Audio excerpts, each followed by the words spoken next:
Hurricane Ian has weakened to a tropical storm, but not before unleashing its full fury on the state. This is a live look at Cocoa Beach in Florida. Some cities have seen as much as 300 millimeters of rain.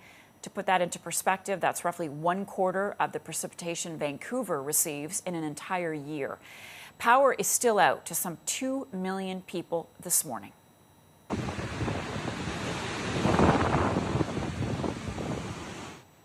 Without a doubt, the Fort Myers area is one of the hardest hit. FEMA says damages from Ian will be catastrophic, and the organization is preparing for potentially thousands of people to be displaced in the long term. And this was downtown Sarasota last night. President Biden has declared a major disaster for Florida and is directing federal aid to the state.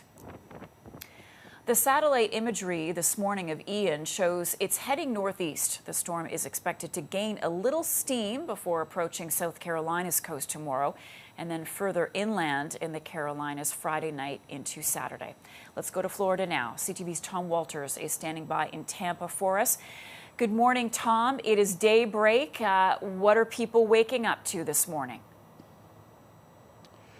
Well, to a lot of mess and to a lot of uncertainty, Marcia, because we know that there are communities where people are trapped. There are communities that have been flooded by this storm. Tampa was grazed by it, and they had expected a devastating storm surge here. That ended up happening just a little bit further south of here. So it was communities like Fort Myers and Naples that suffered the most severe blow from Hurricane Ian. Sarasota as well.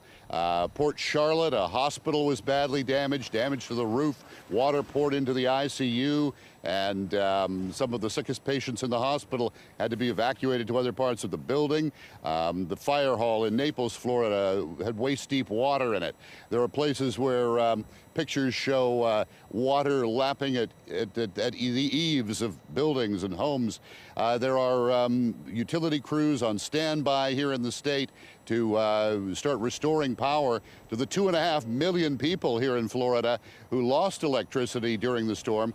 Some of those utility crews from as far away as Ontario to help this state try and repair the damage quickly that Ian did even more quickly. So, Tom, put this into context for us. When compared to other storms that Florida has endured in the past, where does Ian rank?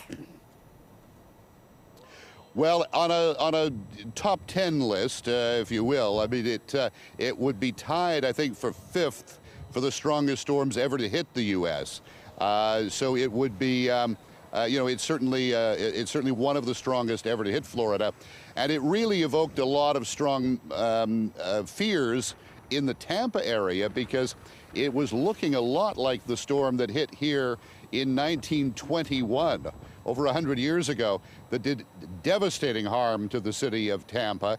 And it's just the fact that it moved a little bit south, one of its sort of final wobbles on that wobbling approach to the western coast of Florida that saved Tampa from a direct hit from a major hurricane. But that is very cold comfort to the points south of here that took such a terrible beating. Now, Florida is accustomed to hurricanes, but a hurricane of this force hitting on the southwestern part of the peninsula is a relatively rare occurrence, and this was a severe one.